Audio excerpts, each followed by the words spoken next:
Hey everybody, Gigodomi Gwenquay here, which means Talking Feather Woman, and I am also known as Roly Allaire. And I am coming today to share about master stress management techniques. Who doesn't need stress management techniques? All right. So what I'm going to do is we're going to talk about what stress is, identify personal stressors, and learn practical techniques to reduce stress. So by the end of the time together, you'll have a personal stress management plan. So that's the goal. So if you're watching the replay, I encourage you to hashtag replay. Let us know that you're catching the replay. But also, if you are in our Timeless Transformation Circle tribe, then feel free to share your insights and your experiences in the comments. So I'd love to be able to have you join us there. So what we're going to do is we're going to talk about understanding stress. So stress is something that none of us can avoid, right? So that is something that is definitely within that. It's warm up here. That is definitely something that we need to really come to the surface or come to really at the forefront, right? So stress is the body's response to any demand or threat, whether it's real or perceived. It can be acute or short-term, or like acute, which is short-term, or chronic, which is long-term. So acute stress is immediate and short-lived, and like preparing for a presentation. So chronic stress is ongoing, like dealing with a demanding job. So that is chronic stress. Those are there, and there are things that we cannot change. And so one of the things that I was just thinking about this morning is having those conversations about not having those conversations, but having the whole part of like chronic stress is like this morning. I'm like, hey, I haven't been like super angry and frustrated and in quite a few months, in a couple of months. And that was that ongoing chronic stress of worrying about my mother-in-law, making sure that everything was going well, and that kind of thing. And so like this has made a huge, it's made a huge difference in terms of my own stress level. And so there are physiological and psychological impact of stress. So stress triggers the fight, flight, freeze, and fawn. So fawn is something that's new to me, but I wanted to mention it anyway. And so it releases hormones like cortisol and adrenaline. So chronic stress can lead to health issues such as anxiety, depression, heart disease, and sleep problems. So it's really important for us to think about what are some of the stressors that we have going on, or what are some of the things that we have going on that cause us stress. So things like are you getting a lot of headaches? Is there a lot of muscle tension? So like I know that when I'm super stressed, it's like I have it in two spots. So like in my upper shoulder area and in the neck area where everything just feels like I'm like all Hunchback of Notre Dame kind of thing, and then in my lower back. So like those are the muscle tensions for me where it always happens. Something else that I sometimes will notice, especially when I'm frustrated with things, is that I will have some tension in my jaw because I'm clenching my jaw. And so then I have to remember to like relax and like do some releases. Fatigue is another one of the common symptoms of stress, irritability, and difficulty concentrating. So those are things that are really, really important for us to be able to remember in terms of our stress symptoms. And so and think about what are some of your stress symptoms. What are some of the things that you know cause you stress? Or what are some of the things that you know when these things are happening to your body that you're like, oh, I'm just super stressed? And so what I want to do is do an activity with you. So if you're catching the replay, or if you're on right now, I want you to grab a piece of paper. And I'm going to grab my scrap paper. And I want us to identify, think about various areas in your life, such as work, relationships, health, and finances, and write down things that cause you stress in each category. Okay. So those categories were work, relationships, health, and finances. And so I'm only going to do a couple just for the sake of doing this. So when I think about work, meeting timelines. So that causes stress. The other thing that causes me stress is technology not working, which is something that we experienced over the course of the weekend. And I was doing so good. And then, so that's a couple of things. So now going into relationships. So relationships is discord. And pressures, like just having pressures within relationships. And those can look differently from different people. So health is not having enough time for exercise, not taking enough time for exercise, not taking enough time for meal planning. And my health is pretty good. So for me, those are the only things. But if you have diabetes, what are some of the things? What are some of the stressors that cause that? Finances. So extra bills, less income. So those are stressors around those categories. So like I said, I'm only going to do a couple in each one. And I'm sure that if I actually sat and just did this, then there would be, so if you're doing this on the replay, then pause this and like take some time to really do this. And so just think about like each one of these and be honest with it, right? So it doesn't have to be something necessarily that you're sharing, but just be honest with some of these things that are in these different categories. So so now what I want you to do is reflect on how these stressors impact your health and well-being. So understanding your stressors is the first step in managing them, right? So if I go into the health category, me not taking the time for physical activity or for doing the healthy eating, then like that really impacts what it is that's going on. I end up snacking. I end up eating things that are not good for me. Then I end up feeling yucky. I end up being bloated. So like that impacts my health that way. End up running to the washroom all the time. Right. So like those are those impacts in terms of the physical activity. Well, it also impacts relationships. So if and it's relationship with my dog, but it's still a relationship. Right. So if I don't get out and do my walks twice, like 2 to 3 times a week, then Lizzie's like just bouncing off the walls, like literally. And then that just causes whole stress in our house. And so, so like that's something else. What else around those? So what are understanding stressors? So stressing about relationships. So sometimes when there's some discord, I'm pretty direct when there's something that I need to say. But depending on who the person is, sometimes I have to hem and haw. Sometimes I have to figure out how I'm going to say it so that I'm not going to insult them. Or maybe I just don't want to have to deal with the conflict. And so, so then I'm just going to kind of put off something. And how does that impact me? Especially if I'm putting off having that conversation, then I stress about it. I stress about like, what's the next step? What am I going to do? What am I going to say? That kind of thing. Right. So, and this is really, really important for us to be able to remember. And so what I want you to do is share I'm going to invite you to share in the Timeless Transformation Circle, identifying some of the triggers. But what are some of the stressors and how do they impact you? So how do they impact your health? So somebody, for example, who is feeling stressed and they overeat and they have diabetes, for example, then their sugars are high. So then they have to take extra insulin.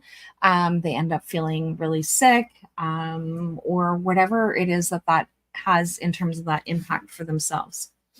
So one of the things that I'm going to do is now go through some um, understanding some personal triggers.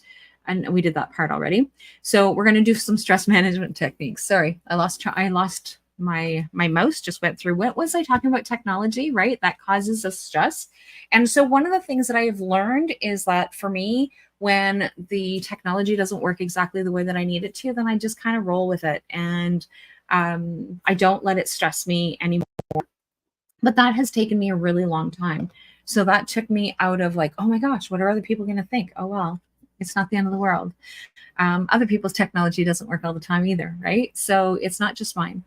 So we're going to talk about some physical or some stress management techniques, which is one of the things that we're talking about. So physical activity.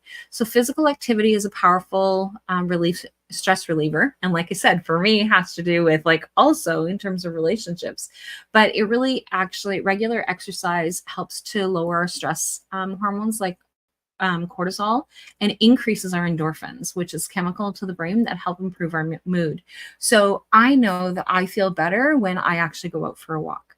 But oftentimes when I am avoiding going for my walk, it's because I'm meeting a timeline, or it's like raining outside today, or I just don't feel like doing it, or I just want to stay in my pajamas, right? So like those kinds of things. But I know that if I actually go for that walk, that it's actually going to increase my mood. And there's tons of studies that prove that and show that. And so going like in high school, one of the things that I would do, and people thought that I was crazy, people still think that I'm crazy. But one of the things that I would do when I was in high school is during exams, when we would be waiting for the next exam, everybody would be like crash studying and that kind of thing, like first thing in the morning. And I would actually go out for a run during lunch. And so and that just made me feel so good. And then when I would come back and get into the gym, because that's where we did our exams, and when we because I don't know what the rules are now, but when we were kids, and so then when I would get into the my afternoon exam, then I would have I would be feeling less stressed about the exam, and I would just run with it. My afternoon exam was generally better than my morning exam, simply because I would run for lunch. I didn't run for the morning because getting to school on time in the morning was not always the easiest thing to do. So, so activities. So so one of the things that we're going to do is just doing a stretching routine, right? So like you can do something even while we're sitting, just to be able to relieve stress and still bring that that physical activity. I did a workshop, I think it was last Saturday. And so the person who was leading the workshop, one of the things that he did was just get us to like just shake, right? So just shake. So something as simple as just shaking all of our body parts and just getting things going, that can actually help to relieve the stress going on in our body. But something as simple, and if you guys see me online, you guys see me do this often, is that I will often do neck rolls, and sometimes I'll just kind of like stretch out my neck. And so like that is something that's really simple. Just doing some shoulder shrugs. Apparently I can't speak. And then, or doing some arm circles, or doing some gentle folding bends, or right. So like even just sitting in my chair, I can just raise my feet up and down, right? So that just gives that little bit of movement going into, it's like I might have to still sit here, and I'm short, so it works out really well. So oftentimes I will actually just move my feet back and forth because if I'm at a meeting or anything like that. So that's something else that that I can do fairly easily. So we went out for lunch today, and my lunch is not staying where it's supposed to stay. So I'm getting some heartburn from it. I haven't been out for lunch in a long time.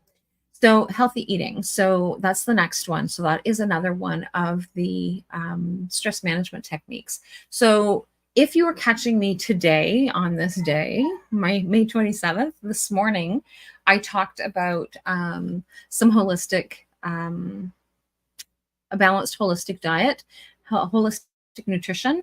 And so, like, this is about that healthy eating. So, a balanced diet can help you manage your stress more effectively, and eating a variety of nutritious foods supports your body and your mind. And so, so like I said, today I went out for lunch. It was a little more greasy than I've been eating, and so I'm now just having some discomfort. But it's not anything that some exercise and some water isn't going to be able to help. So, foods rich in omega-3 fatty acids, magnesium, and antioxidants. So, this morning I was talking about the magnesium. And for me, magnesium makes a huge difference in terms of my restless leg syndrome. So, like, if I make sure that I have enough magnesium in my body, then I don't need medication.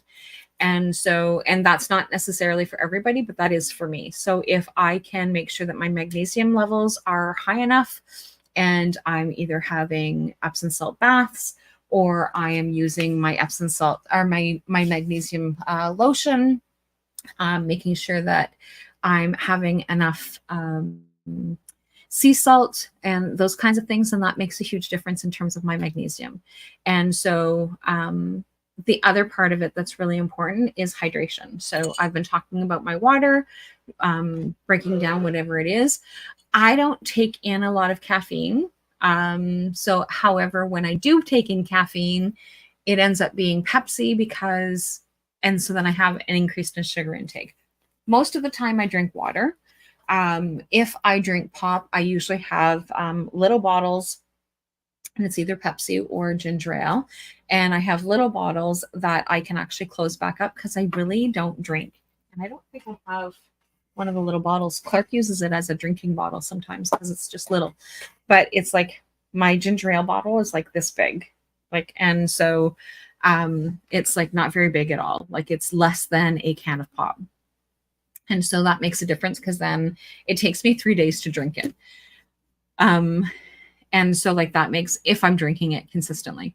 So one of the things that one thing that I want to be able to ask is, what is one of your stress reducing foods? So for me, stress reducing, and I talked about that this morning, is stress reducing foods is not something necessarily that I have because I don't stress eat. I stress non-eat. So if I'm feeling stressed, I'm going to go without eating and I have to force myself to eat. Whereas other people will find things that are doing that. But when I'm feeling happy and comfortable, then I like the comfort foods. So like I like so I eat potato chips out of habit, but it's not for stress or anything like that. And so I have to make sure that I stay away from that in the evening. But it's just, what are some of your stress reducing foods? So share in the comments or in our Timeless Transformation circle. So the other thing is sleep. So adequate sleep is essential for stress management. So during sleep, your body repairs itself and your mind processes emotions. So sleep, depending on what's going on in my life, I can actually have a cat nap kind of thing and be up and raring to go, but I can't do that anymore for more than a day. And so if I've done that one night, I can manage the next day and I'm good. And then I go to bed and I can sleep through the rest of the night, then things are good. But if I have disruption of sleep for 2 days, then that is definitely not a good thing for me. And so,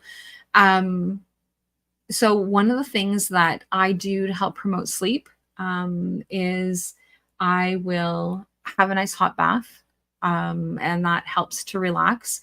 I will do some deep breathing.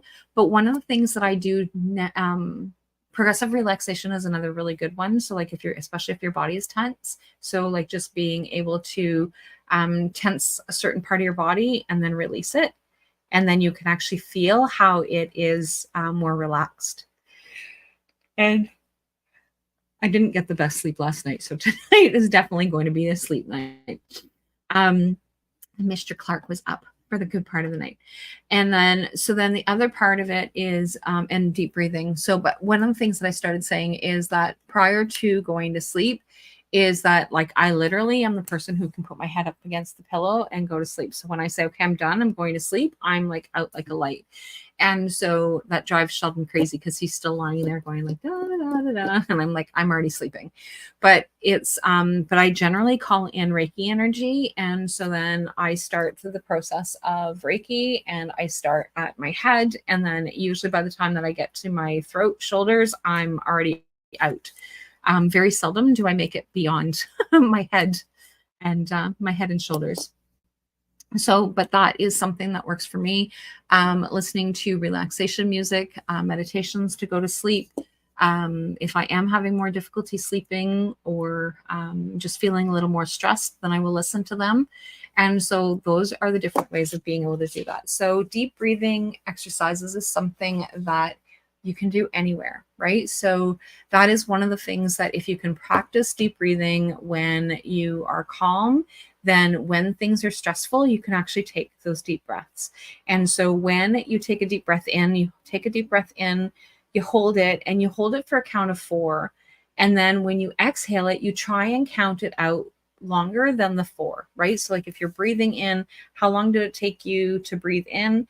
And then holding it for 4 and then breathe it out longer than it took you to breathe in. And just doing that for a couple of minutes will actually help to relax you before bed or at any other point as well. So the other technique is mindfulness and meditation. So we have talked about this a lot over the last couple of weeks. And so mindfulness practices help stay present and manage stress effectively.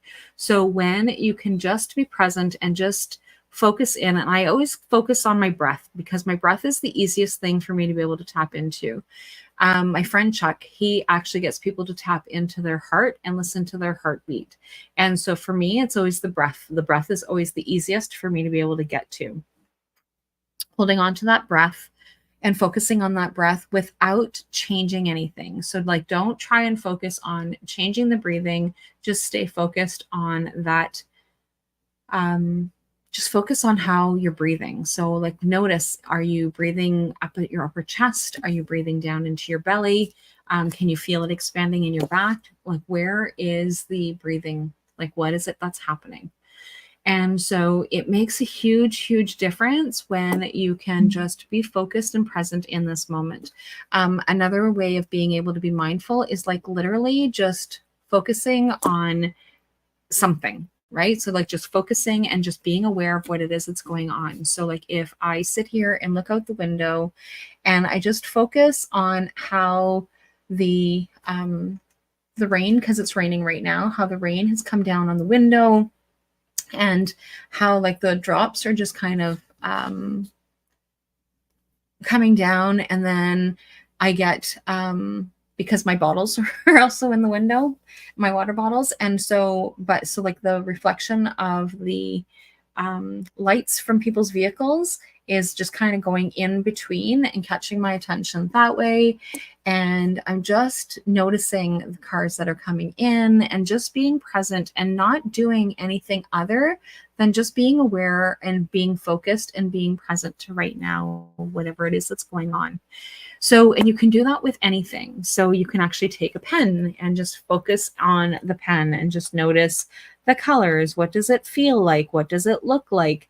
And just really be focused on this particular thing. And that will actually help to reduce stress as well. Time management. So effective time management can reduce stress by helping you feel more in control of your schedule and tasks. And it depends on what it is that's going on in my life. For the most part, time management is pretty good. Sometimes I underestimate how long something is going to take. And so then that causes potentially some extra stress. But for the most part, I've learned to be able to like manage my time. I put things in my calendar. If it's not in my calendar, it doesn't exist. So I put everything in there and I prioritize what it is that I need to do. So like for this session, so my intention was to be on for 3 o'clock. We had another meeting that finished at 3, and then I tended to Clark prior to that, and then I headed up here and got ready to be here because I've got Clark here today. And so the other one is social supports. And so finding those like-minded people, finding those people who you can really connect with, that understand who you are, being able to have some time for fun, just being able to just kick back and just have fun. And like not doing anything at all. And I'm not really good at just sitting still. So if you are coming to hang out with me, and you're at my house, then I may be doing the dishes, I may be rearranging something, I may be, I don't know, whatever. And so for me, I don't necessarily sit. So like even coming out on the deck, if I am just sitting out on the deck and I'm not doing anything else, then I probably am sorting out the kids' toys or whatever, right? So it's just, I don't physically sit quietly, even when I'm socializing. So one of the things that's helpful for me is that when Clark's around, then like it distracts my attention, and keeps me like engaged that way. Or one of the other kids, then it's like I'm watching and paying attention to what they're doing, noticing what the dog's doing, all that kind of thing. But like that is, I need to find ways of being able to just literally sit quietly. But if I'm sitting quietly, then I'm sitting quietly without anyone else. So if I'm socializing, then I'm not necessarily going to just sit quietly. That's just not necessarily something that I do well. And I haven't yet figured out how to do that. So if anybody has any suggestions, definitely willing to take them. But I can sit quietly in meditation and be present. I can sit quietly and read. I can sit quietly and listen to music. I can soak in the tub. Like, so there's lots of downtime. So like if I struggle with sitting quiet when we're just socializing, then I'm probably I'm okay with that. I am definitely okay with that. So it doesn't cause me extra stress. Unless it's stressing somebody else out, then that might cause me stress. So choosing techniques that resonate for you is really key. So which ones work for you? So like I was talking about sitting quiet in a social setting.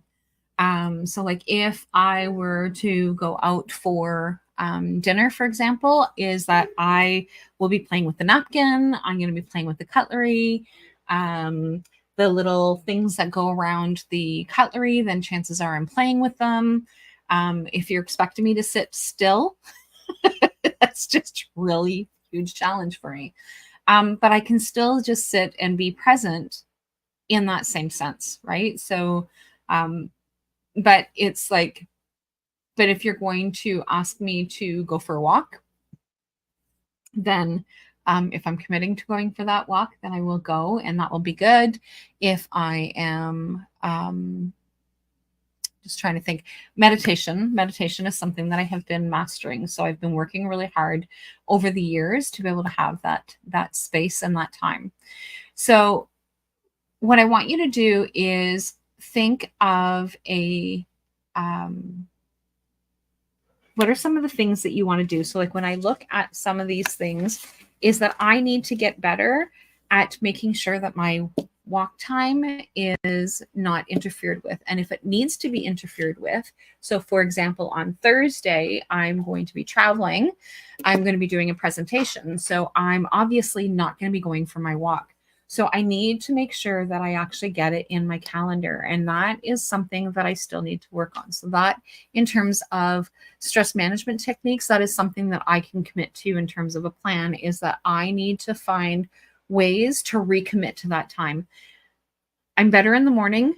So getting out in the afternoon, chances are that's going to be really challenging for me to do, because I'm going to be right in the middle of doing other things. So that poses a problem for me. So the way my morning generally starts is I get up in the morning, I I do some meditation, possibly some journaling, and then I will get into work because then I generally have ideas of something that I want to be doing. So whether that's responding to email that I hadn't responded to, or messages that I hadn't yet responded to, because that is when my brain is the best in terms of whatever it is that I need to do. So so that typically is part of my my day, and then I get up and I get ready to go for my walk, and then I come back and um, usually need to cool down and drink a bunch of water. Sometimes, depending on where I'm at, I may be eating because I generally don't eat until lunchtime.